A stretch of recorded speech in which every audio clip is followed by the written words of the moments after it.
우리에게 주시는 하나님의 말씀 보시겠습니다. 요한복음 20장 1절로 13절에 있는 말씀을 교독하시겠습니다. 안식 후 첫날 일찍이 아침 어두울 때에 막달라 마리아가 무덤에 와서 돌이 무덤에서 옮겨진 것을 보고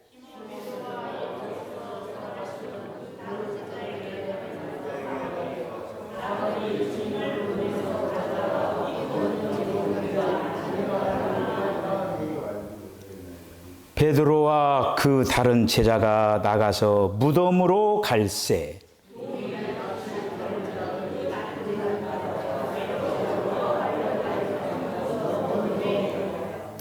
구부려 세마포 놓인 것을 보았으나 들어가지는 아니하였더니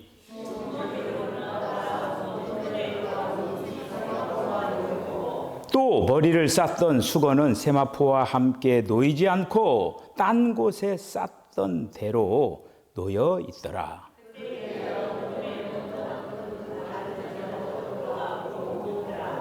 그들은 성경에 그가 죽은 자 가운데서 다시 살아나야 하리라 하신 말씀을 아직 알지 못하더라. 마리아는 무덤 밖에 서서 울더니 무덤 안에 들어보니 아멘. 기도하겠습니다. 주님 은혜와 사랑을 감사합니다. 이 믿음 더욱 굳세어서 세상 어떤 환경 가운데서도 좌로나 우로나 치우치지 말고 뒤돌아보지 말고 올곧게 믿음의 주요 온전케 하시는 그리스도의 표대를 향하여서 매진하게 하여 주시옵소서. 오늘도 저희들 주님의 말씀을 받기를 원합니다. 주님으로 조성되고 주님의 요소로 채워져서 주님이 가장 기뻐하시는 아름다운 걸작품들이 되게 하여 주시옵소서. 예수님의 거룩하신 이름으로 기도하옵나이다. 아멘. 할렐루야. 여러분들에게 제가 질문 하나 하겠습니다. 이 세상에서 사람 중에 부활하셔서 지금 영원히 살고 계시는 분이 누구십니까? 예수님. 또 다른 사람 없어요? 혹시? 다른 사람 또 추천하고 싶은 사람 없습니까? 예수님밖에 없죠. 예수님, 세상에 있는 많은 사람들이 있었지만은 예수님만 부활하셔서 지금 영원히 살고 계십니다. 오늘 우리가 이제 주님이 부활하신 장에 왔습니다. 요한복음 20장은 예수님이 부활하신 장이에요. 부활하신 장. 예수님이 요한복음 12장 24절에 있는 말씀에서 한 알의 밀알이 땅에 떨어져 죽으면 많은 결실을 맺고 한 알 그대로 있으면 한 알 그대로 썩지 아니하면 한 알 그대로 있다. 어떻게 보면 이 요한복음 12장 24절에 있는 이 말씀대로 요한복음이 진행된 거예요. 요한복음이. 굉장히 중요한 거죠. 자, 그래서 이 부활을 한다라고 하는 이 말에 대해서 여러분 생소하게 들립니까? 우리 세상에 있는 사람들이 부활한다라고 이 얘기를 하면은 좀 황당하고 좀 어떻게 그런 일이 있을 수가 있느냐, 이제 그렇게 세상 사람들은 그렇게 받아들이는 거예요. 어찌 그런 일이 있을 수가 있느냐. 그런데 우리 예수 믿는 사람들은 이게 결코 생소한 일이 아니죠. 비밀스러운 것도 아니고. 주님이 부활하셔서 지금 승천 보좌에도 계시지만은 주님이 지금 부활하셔서 생명 주는 영으로, 성령으로 저와 여러분들 안에 오셨습니다. 할렐루야. 자, 이렇게 오셨어요. 이제 오셨는데 그 요한복음에 있는 그런 어떤 그 부분들을 하나하나 계속적으로 우리들이 이 부활의 부분 20장도 그렇고 성경 전체를 하나의 관점을 놓치지 말고 봐야 돼요. 그건 뭐냐면 생명의 관점에서. 그러니까 이제 이 부활 사건도 마태, 마가, 누가가 그 부활을 바라보는 거하고 요한이 부활을 바라보는 거는 이건 차이가 있습니다. 완전히 방향성이 달라요, 이거를. 그런데 이 요한복음은 요한이 그 기록을 할 때 생명의 관점에 썼기 때문에 이 부활도 이런 관점에서 부활을 말씀을 하는 거예요. 그런데 지금 이 마테마가 공관복음에서는 이런 부분으로 부활을 결코 이 얘기를 하지 이제 않습니다. 자, 우리가 지금까지 살펴본 메시지의 그 내용들이 그 생명이 이제 그 말 그대로 하나님의 미랄이 어떻게 그 증가가 되는가, 그런 어떤 거에 대해서 계속적으로 우리들이 이제 살펴봤는데, 그래서 예수님이 이제 그 일을 구체적으로 감당하기 위하여서 예수님이 점검받으시고 사형 선고를 받으시고 사망의 시험을 통과하시고 뿐만 아니라 세상 가운데서 가장 존귀한 사람, 그 아리마대 사람 요셉과 니고데모라고 하는 부자죠, 부자.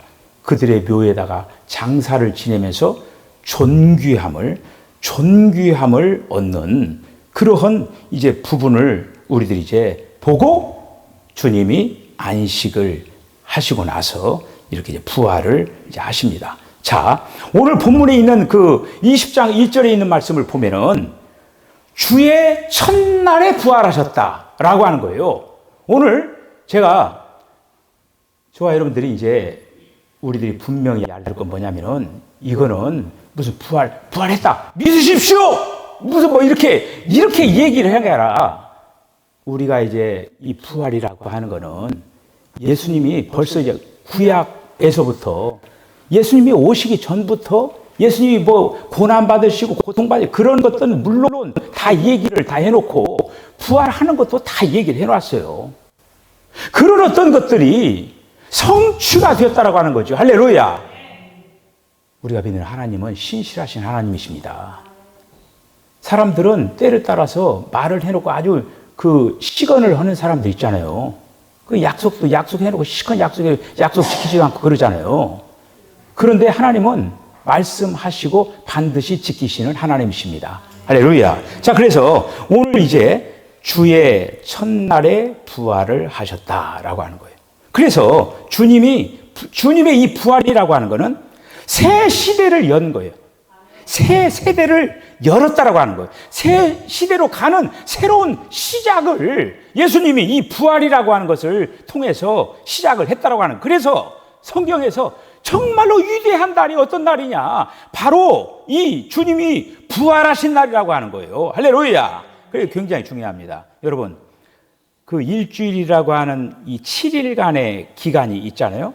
그래서 예수님, 하나님께서 그 천지를 창조하실 때 여러분 잘 보셔요. 첫째 날, 둘째 날, 그렇게 해가 여섯째 날까지 창조를 다 마쳤죠. 지금 월화수목금토 거기 그런 생각을 하면 안 돼요. 그것이 있기 전이에요. 월화수목금토가 아직 세상에 안 나타났어요. 그래서 여섯째 날까지 세상을 창조하시고 일곱째 날 안식을 했죠. 자, 그 개념을 잘 이렇게 가지고 먼저 이렇게 이제 계시고, 그래서 일곱째 날 안식을 했다고. 그러니까 한마디로 이 옛 창조는 7일째 되는 날, 7일째. 그래서 6일 동안 하나님께서 창조하시고 7일째 되는 날 안식을 하셨습니다. 그런데 예수님이 언제 부활하셨다고요? 안식 후 첫날. 날수를 생각하면 며칠 차예요? 그렇죠. 8일째죠. 일곱째 날 지나가고 그 다음 안식 후 첫날이니까 8일째 부활을 하신 거예요. 그러니까 지금 일곱째 날까지 가고 주님으로서는 이 여덟째 날이 첫날이 됐다라고 하는 거예요. 자, 그거를 이제 성경에서 이제 우리가 증명을 지금 구약에서 미리 지금 하고 있는 거예요. 그리고 우리가 레위기로 가야 돼요. 그거를 이해를 하려면은. 레위기의 23장에 10절, 11절, 15절 있는 말씀 보면은 수확물의 첫 단을 안식일 다음 날에 요제로 드렸다. 여러분 성경에 요제가 있고 거제가 나오죠. 번제, 소제, 화목제, 속주제, 속건제, 물론 5대 제사가 나와요. 그리고 또 요제와 거제도 있습니다. 그런데 여기 보면은 수확물의 첫 단을 안식일 다음 날에 요제로 드렸다. 요제는 어떻게 드리냐면요. 요제는 여러분들 여기를 보셔요. 요제는 어떻게 하면은 딱 요제, 지금 이제 예를 들어서 지금 그 요제를 드린 게 지금 수확물의 첫 그 열매 한 단을 붙잡고 앞뒤로 흔드는 거예요. 주여! 이렇게 흔들면서 이렇게 주님을 흔들. 그렇게 드리는 제사가 뭐냐면요. 요제예요. 요제. 자, 그리고 거제. 그러니까 이 요제는 무엇을 상징하면은 부활하신 그리스도를 상징하는 거예요. 요제. 한마디로 죽은 자는 움직이지 못하죠. 살아서 움직이는 그런 어떤 모습을 얘기하고 있는 거예요. 그런데 또 거제. 거제는 들거. 딱 이렇게 들으죠. 그러니까 예수님을 끌어올린 거예요. 한마디로. 다시 말씀드리면 승천하신 그리스도. 그리고 요제를 들 때 어떻게 하냐면 위아래로 이렇게 하면서 드리는 그 제사가 거제라고 하는 거예요. 그러니까 우리가 이 레위기 23장에서 첫 번째 거둔 수확의 그 첫 열매의 한 단을 안식일 다음 날에 드렸다고 하는 거예요. 그 안식일 다음 날, 다시 말씀드리면은 예수님이 부활하신 날이에요. 예수님이 부활하신 부활하신 그리스도를 상징한다고 하는 거예요, 이것이. 그러니까 한마디로 예수님이 부활하실 것을 지금 해가지고, 그리고 여러분들 지금 수확한 한 단은 그 열매가 나달로 세면은 얼마나 많을까요? 그렇죠? 바로 그거예요. 지금 한 알의 밀알이 말 그대로 떨어져 죽어가지고 이렇게 많은 그런 어떤 것들을 지금 되어지는 그것이 바로 예수님이 부활 사건을 이 얘기를 하면서 예수님이 부활할 거를 이 요제를 드리는 안식일 다음 날 드린 이 수학의 예표를 통해서 보여주고 있다고 하는 거예요. 자, 또 하나, 또 이제 예수님이 부활이라고 하는 것이 한마디로 그냥 갑자기 되는 게 아니에요, 지금. 우리가 굉장히 중요한 예표가 또 하나가 있습니다. 그 말씀이 어디냐면은 창세기 17장 12절에 있는 말씀 보면은 거기에 누가 나옵니까? 아브라함이 나오죠? 몇 살 때예요? 99살. 99세 때. 99세 때 할례를 받는 거예요. 할례를 받으면서 모든 남자들이 다 할례를 받는 거예요. 그런데 그게 창세기 여기 17장 12절에 뭐라고 되냐면은 낳은 지 며칠 만에 할례를 받으라고 했어요. 8일 만에. 8일 만에가 나오는 거예요. 8일 만에. 그러니까 우리가 이제 이런 어떤 지금 숫자로 8일째를 지금 한번 우리들이 성경에 있는 부분들을 지금 한번 조명을 해보는 거예요, 지금. 그러니까 이 세례라고 하는 그 의미가 뭐냐. 너는 이제 더 이상 옛사람이 아니고 너는 이제 새 사람이다 라고 하는 그런 어떤 부분들이 바로 이 세례라고 하는 표정 속에 담겨져 있는 거예요. 자, 그렇기 때문에 예수님이 오늘 말씀 가운데 주의 첫날에 부활을 하셨다라고 하는 거는 구약에 말씀한 지금 이 여덟째 날을 지금 증명을 하고 있다는 그런 이제 말씀입니다. 그래서 예수님이 부활의 첫 열매가 되셨다고 하는 거예요. 부활의 첫 열매가. 우리가 그 시편 2편 7절에 있는 말씀 보면은 이날에가 나옵니다. 이날에 나오면서 이날에 바로 예수님이 그 부활하신 그 부분을 지금 말씀을 하고 있는 거. 시편 2편 7절에서 말씀을 하고 있습니다. 그런데 이 말씀을 그대로 사도행전을 기록했던 누가도, 그리고 또 히브리서를 기록했던 바울도 가져오는 거예요. 가져와가지고 예수님이 부활하셔서 첫 아들이 되었다라고 하는 그 부분을 말씀을 이제 하고 있는 것을 이제 볼 수가 이렇게 있습니다. 그래서 예수님이 이제 부활하셨는데 첫 열매가 되셨다라고 하는 거예요. 여러분, 첫 열매가 됐다라고 하는 거 뭐예요? 다른 열매도 있다라고 하는 거예요. 다른 열매도. 그렇기 때문에 이 요한복음을 통하여서 예수님은 더 이상 독생자가 아니고 독생자로만 남아있는 게 아니라 이제는 독생자로 만약에 예수님이 지금 부활을 하실 이유가 지금 뭐냐? 부활을 하셔야만이 더 이상 독생자가 아니고 맏아들이 되기 때문에 그래서 많은 사람들, 저와 여러분들에게 지금 우리가 주님이 오셔가지고 지금 하나님의 자녀들이 다 된 거 아닙니까?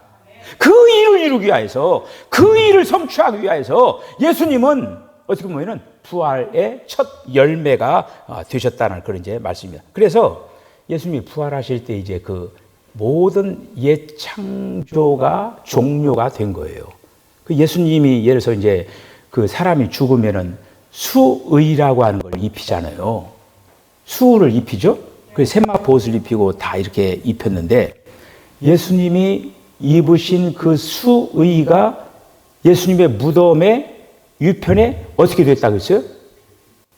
잘 이게 정리정돈 해가지고 개 가지고 이렇게 놓여져 있다고 했어요.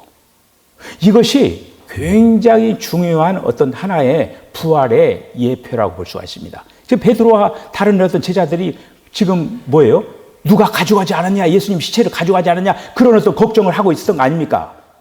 그런데 예수님은 부활하셔가지고 그러니까 한마디로 그러니까 땅에서 입었던 이 수의 이런 어떤 것들을 다 정리정돈했다라고 하는. 자, 여기에 굉장히 중요한 의미는 뭐냐? 예수님이 무덤으로 들어가실 때, 그러니까 옛 창조가 있고 새 창조가 있는데 옛 창조의 그 모든 것을 무덤으로 지금 장사를 치는 거 아닙니까? 그러니까 이 모든 것들은 그냥 무덤에다가 다 놓고 옛 창조에 다 놓고 예수님은 새롭게 바로 부활하셨다라고 하는 거를 입증을 한다라고 하는 거예요. 그래서 사람이 입혀준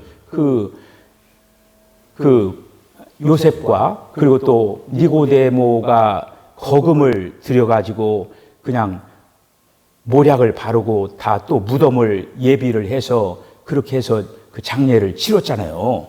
치렀는데 그렇게 그들은 수고했지만은 그런 어떤 것들을 다 정리정돈 해가지고 거기다가 놓아져 있는 것을 이제 볼 수가 이렇게 있죠. 자, 그것을 통해서 바로 모든 옛 창조는 바로 무덤에다가 이게 장사를 지내고 예수님이 부활하셨다라고 하는 것을 입증을 지금 하는 그런 어떤 장면인 것을 이제 볼 수가 이렇게 이제 있습니다. 자, 그래서 뿐만 아니라 천사들이 바로 나타나서 예수님이 부활하신 것을 입증을 하는 그런 어떤 그 내용들을 우리가 이제 볼 수가 이렇게 있습니다. 주님이 부활하시라면 되는 거예요. 자, 여러분, 지금 그 예수님이 입으셨던 그 옷을 이렇게 이제 해가지고 이렇게 놓았잖아요. 자, 이 장면을 우리가 나사로가 부활한 장면을 한번 생각을 한번 해보십시다. 나사로가 죽었을 때 죽어가지고 살아났죠. 살아나가지고 뭘 입고 나왔어요? 있는 그대로 수의랑 그대로 입고 나왔죠. 근데 예수님께 뭐라고 했어요? 풀어주라고 했잖아요. 다 꼬공 다 묶었는데 풀어주라고 그랬잖아요. 그러니까 여기에서 부활된 자와 부활한 자의 차이가 있는 거예요. 나사로는 자기 자신이 부활을 한 게 아니에요. 나사로는 부활시켜준 거예요. 부활시켜준 거는 자기 의지로 아무것도 할 수가 없어요. 누군가가 와서 풀어줘야 돼. 그래서 다른 사람들이 수의를 벗겨주고 그렇게 해서 살아난 걸 보여줬잖아요. 이렇게. 그런데 예수님께서는 예수님 스스로 살아나셨다고 하는 거예요. 여러분, 예수님이 십자가에 죽으시면서 사람이라고 하는 존재는 죽은 거예요. 그런데 사탄도 생각하고 있는 게 뭐냐면은 사탄이 생각하고 있는 것은 사망이 끝입니다. 그거밖에 생각 못 하는 거예요. 세상에 있는 사람들도 지금 그렇잖아요. 왜 부활한 거를 황당하고, 아우, 그 생소하게, 아유, 뭐 어떻게 부활해? 그렇게 생각하는 게 뭐예요? 사망이요. 사람들은 죽으면 사망이요. 더 이상 뭐 바라볼 것도 없어요. 죽고 끝나는 거예요. 그런데 예수님은 어떻게 되느냐?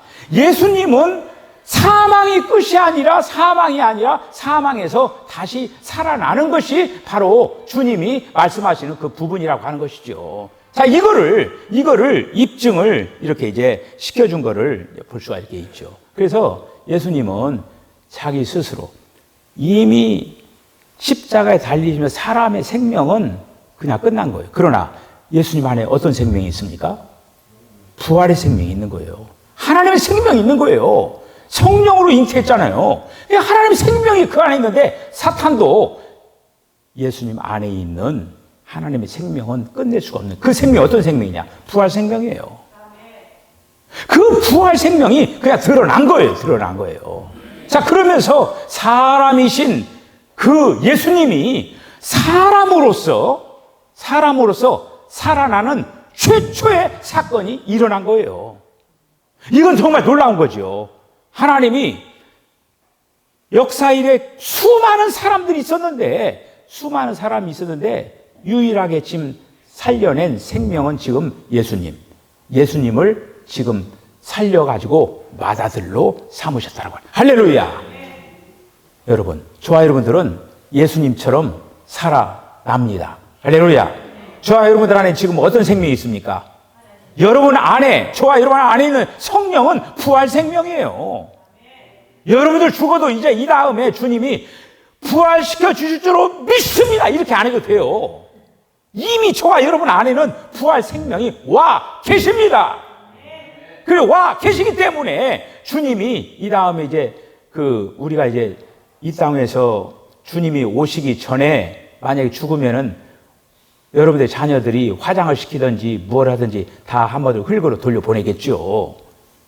근데 이제 우리가 주님 오실 날이 가까웠는데 혹시 우리가 만약에 주님 오셨다.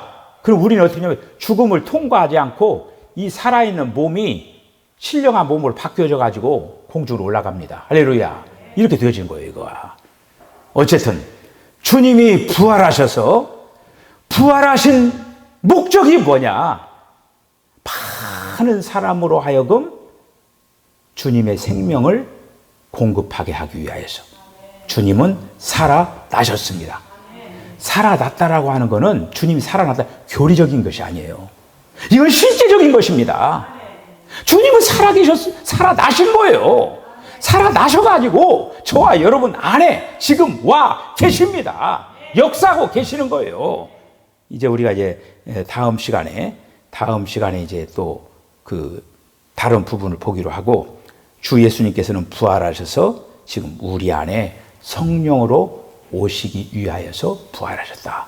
이 귀한 사실들을 기억을 하시면서 우리가 세상에 있는 여러 가지 그런 어떤 삶을 바라보면서 참 여러 가지 힘들고 또 여러 가지 짜증나고 근심하는 그런 것도 있지만은 우리의 생각을 높여서 위의 것을 바라보면서 주님은 우리를 위에로 자꾸 인도하는 그 위의 것들을 생각을 하면서 승리하는 저와 여러분 다 되어주시기를 주의 이름으로 간절히 축복합니다. 기도하겠습니다. 주님, 은혜와 사랑을 감사합니다. 주님은 이 땅에서 사람으로 오셔서 이제는 살아나셔서 지금 우리 안에 오셨습니다. 주님이 이 귀한 영생의 길을 우리들로 하여금 가게 하기 위하여서 이 땅에서 모든 과정을 거치시고 이제 우리에게 생명 주시는 그 부활의 영으로 오신 것을 감사합니다. 날마다 우리가 나의 혼과 나의 몸이 온전하게 변화되는 그날까지 정말 우리 안에서 성령님께서 계속적으로 강하게 역사하여 주실 줄로 믿습니다. 이러한 것들을 위하여서 우리가 성령의 아름다운 동역자들이 다 되게 하여 주시기를 원합니다. 예수님의 거룩하신 이름으로 기도하옵나이다.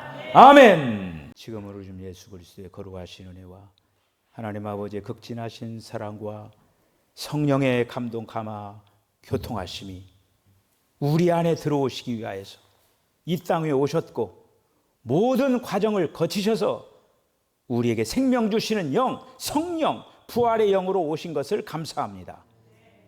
우리 주님이 오시는 날 우리들도 이제 그 부활의 영광에 동참할 줄 믿고 이 땅에서 이 부활의 아름다운 그런 역사를 위하여 하나님의 거룩한 동역을 잘 감당하는 그런 삶을 살아가겠다고 결단하는 우리 사랑하는 성도들 심령과 가정과 기업과 저들의 삶 가운데 지금으로부터 영원까지 함께 하시기를 간절히 축원하옵나이다. 아멘.